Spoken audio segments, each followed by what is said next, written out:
Hit like and subscribe to stay connected with what's unfolding. There's someone carrying weight of remorse about how they treated you, and that guilt is creating internal pressure that affects them more than you might realize from your position of distance and protective detachment. Not mild regret about minor mistake, not passing uncomfortable feeling they can easily dismiss. Heavy guilt, persistent remorse, ongoing awareness that they damaged something valuable through their choices or their behavior or their absence when presence mattered. They replay what happened. They see clearly now what they couldn't or wouldn't see then. They understand in ways they didn't understand before how their actions affected you, how their words landed, how their choices created consequences you're still navigating, and your trust. That's the casualty they're most aware of losing. Not just your presence in their life, not just your affection or your attention, but your fundamental trust in them as safe person, as reliable person, as person worthy of vulnerability. They broke something that doesn't repair easily. They know it. They feel the weight of that knowing and the guilt about destroying your ability to trust them specifically, or maybe your ability to trust in general sits heavy in their consciousness in ways that don't let them rest easy. In the specific awareness someone develops after damaging trust is less than hash zero. 5 hash is greater than there's often delayed recognition. They didn't understand at the time what they were destroying.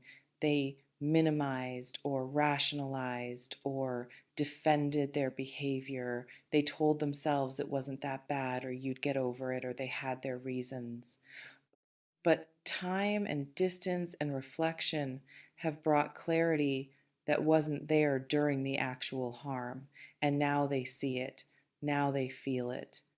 Now they carry understanding that comes too late to prevent the damage, but not too late to create genuine remorse. Let me illuminate what patterns might be active in someone experiencing guilt about what they did to you. In the psychology of guilt after trust violation, several factors determine whether remorse is genuine or performative. Genuine guilt focuses on the harm they caused you, on your experience of their behavior, on the consequences you're living with. Performative guilt focuses on their own discomfort, on how bad they feel, on their reputation or self image being damaged. One is about you, the other is about them disguised as being about you. Your situation might involve someone experiencing either type, and distinguishing between them matters significantly. Genuine remorse leads to changed behavior, to actual accountability, to understanding that apology without transformation is just manipulation. Performative remorse leads to repeated patterns, to apologies that feel good in moment but don't translate to different choices, to cycle of harm and apology and harm again that exhausts the person receiving it. Notice if someone who hurt you has demonstrated actual change or just expressed feelings about having hurt you. Have they done the internal work that prevents repeating the pattern? Have they examined what in them created the behavior? Have they developed skills or awareness or healing that makes them different than they were when they hurt you? Or have they just said they feel bad while remaining the same person who's likely to hurt you again in same ways? Some people carrying guilt about trust violations are experiencing it because they lost access to you.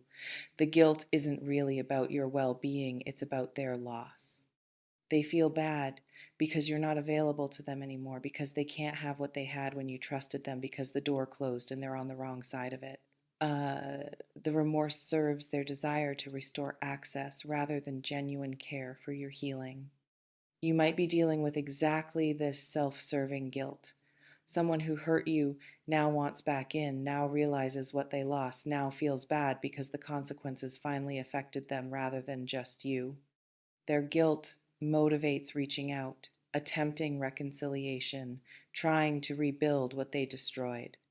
Not because they truly understand the harm and have transformed, but because being cut off from you is uncomfortable and they want the discomfort to end.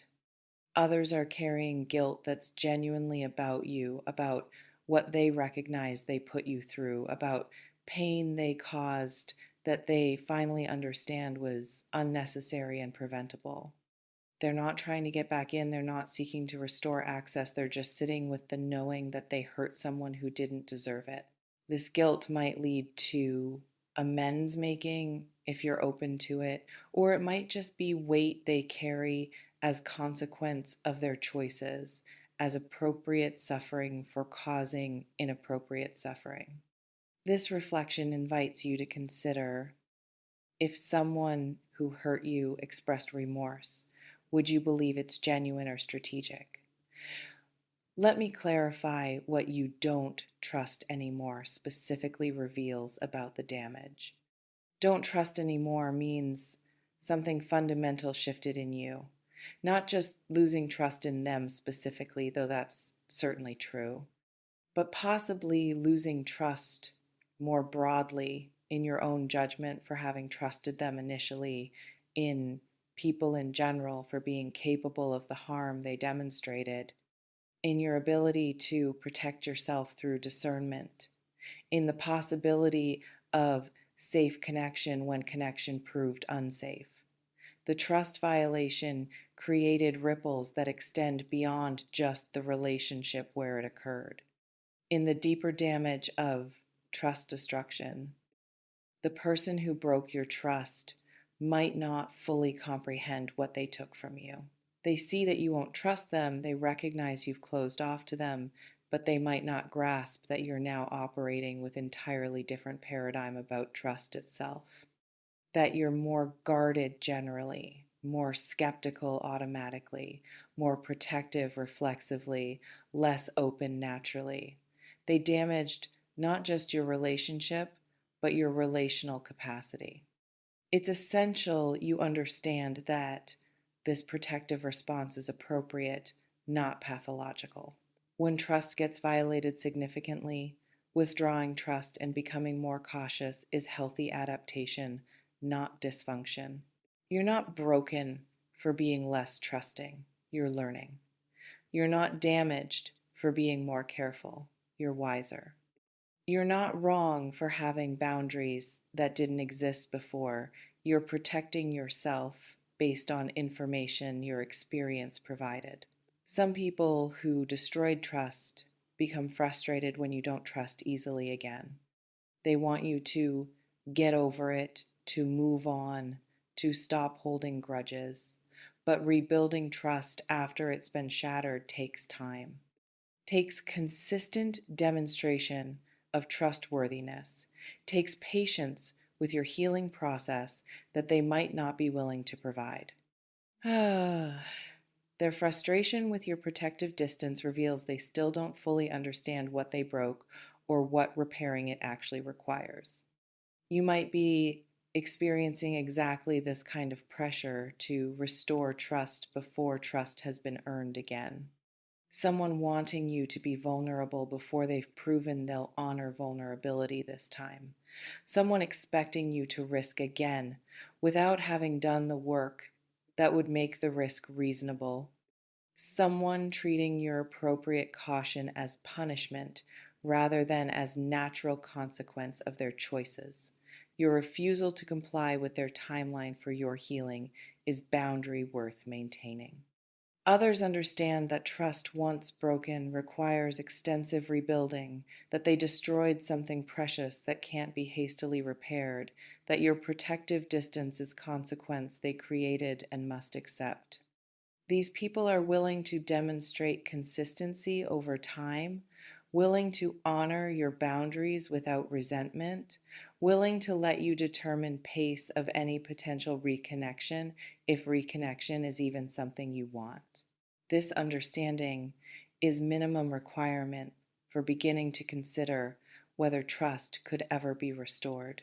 This reflection invites you to consider: has your lost trust changed only how you relate to the person who broke it, or how you relate to everyone? Let me address what you might be feeling about their guilt. Some people feel satisfaction when those who hurt them finally experience remorse. There's justice in it, in the person who caused pain finally feeling pain themselves, in consequence finally arriving for behavior that seemed to go unpunished. This isn't necessarily vindictive, it's often just recognition that actions have consequences, that hurting people isn't cost free, that guilt is appropriate response to having violated someone's trust. In the complex emotions around perpetrators' remorse, you might be experiencing validation mixed with caution. Validation that you weren't crazy for being hurt, that the harm was real and recognized even by person who caused it, that your response wasn't overreaction but appropriate reaction to actual violation.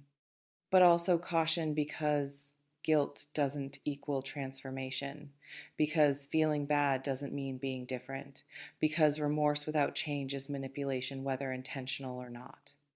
It's important you don't let their guilt pressure you into premature reconciliation or forgiveness you're not ready for. Their discomfort with having hurt you is theirs to manage, not yours to resolve by making yourself available again before you're actually ready.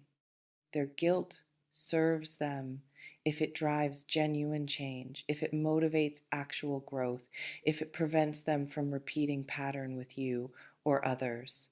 But it doesn't obligate your participation in their redemption arc. Other people feel nothing about their perpetrator's guilt. They've moved so far past the violation that the person's internal experience doesn't register as relevant anymore. They're not wishing harm, but they're also not particularly interested in the remorse, the guilt, the belated understanding. They've healed or are healing, they've rebuilt their life without that person in it, and whether that person feels guilty or not simply doesn't matter to their current reality. You might be in exactly this space of detachment, where their guilt is information you can note without it affecting you emotionally, where you're neither glad they're suffering nor interested in alleviating their suffering, where you're just neutral about their internal state because it's no longer your concern. This detachment is often sign of healthy healing, of having processed the violation and moved forward, of having released the person from occupying significant space in your consciousness. Still others feel complicated mix of anger that guilt comes so late, of grief for what could have been different if they'd understood sooner, of exhaustion at the thought of dealing with their attempts at amends, of protectiveness toward the self that was hurt, that doesn't want to risk hurt again. These complicated feelings are all valid, all reasonable responses to trust violation and subsequent remorse. This reflection invites you to consider: do you care that they feel guilty? Or has your healing moved you beyond caring about their internal experience? Let me speak to what you should consider if they attempt amends. Real amends include several components that performative apologies skip: specific acknowledgement of what they did wrong without minimizing or justifying clear understanding of how their behavior affected you without centering their own feelings; changed behavior that demonstrates they've actually done work to be different; respect for whatever boundaries you set, including possibility that you might not want any contact, regardless of their transformation.